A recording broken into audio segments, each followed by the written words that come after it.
Flametoys, antes de Arcee, lanzó a Windblade, y ella simplemente enamoró a todo el mundo con su diseño elegante y por sobre todo, sus articulaciones. Pero, ¿y si te digo que este diseño pudo no existir por los reclamos de una feminista?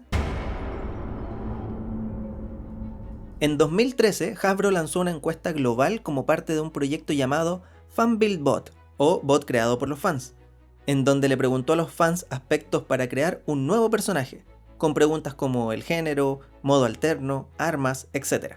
Ese mismo año, Windblade era mostrada al mundo por primera vez en la San Diego Comic Con, anunciando su próximo debut para el siguiente año, 2014, de la mano de los cómics de IDW.